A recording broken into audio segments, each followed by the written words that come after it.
the best way to tell you who we are PUBLICeye. We are an online data collection and reporting platform used for online surveys, market research, competitions and promotions. And we are effectively a global organisation, work with clients around the world to run online research projects for them. Well, I think the fact that we don't actually have official office space is quite innovative.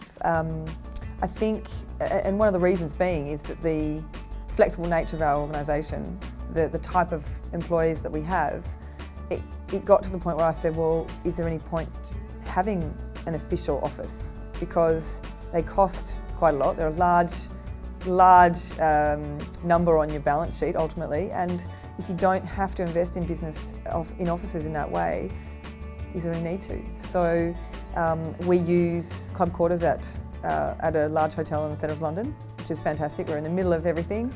We get to use, it's free Wi-Fi, tea and coffee, there's meeting rooms, there's a bar and a restaurant. So our clients come here, we can entertain them, we can run training sessions and we can have meetings here.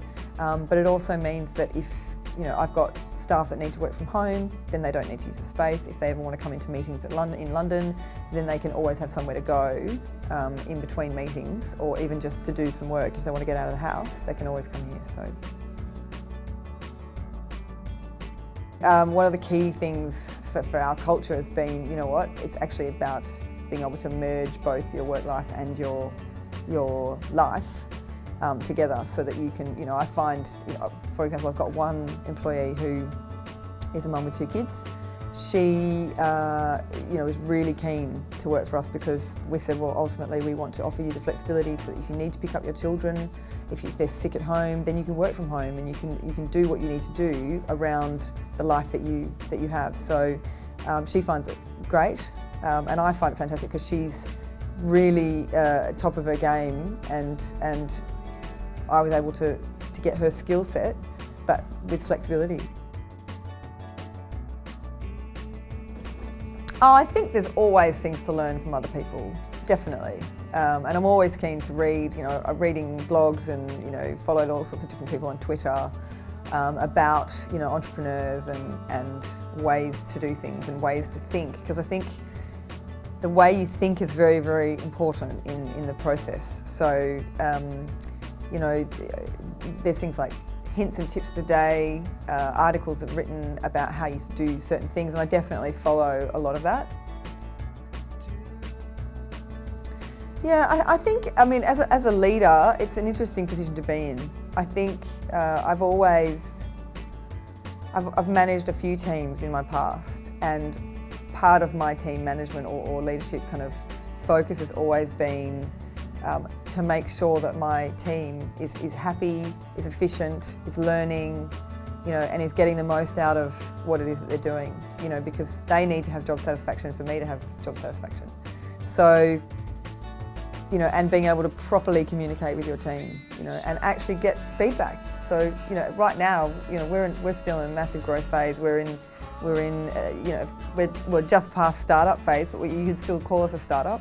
I don't know how long startup phase lasts for, but I think we are established here now. But in that process, feedback from your employees is really key, because they see things that you don't necessarily see.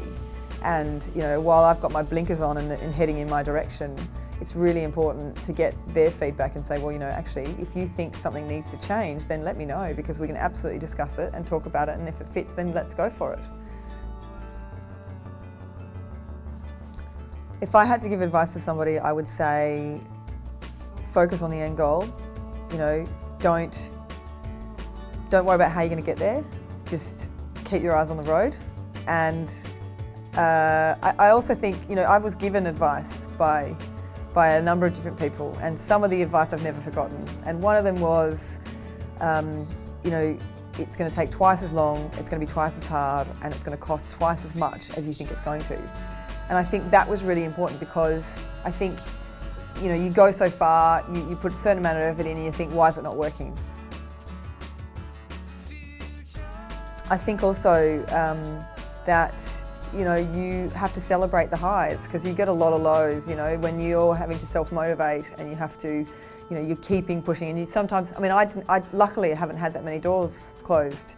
But you might have one thing that happens on a day and it just sends you thinking, oh, come on, you know, but then the next day will happen and you'll win a piece of business or something great, you'll get a meeting with a really important client and you'll think, fantastic. And I think they're the things that you need to celebrate because when they happen, it's the whole pendulum swing of life and, you know, you've got to celebrate the good things.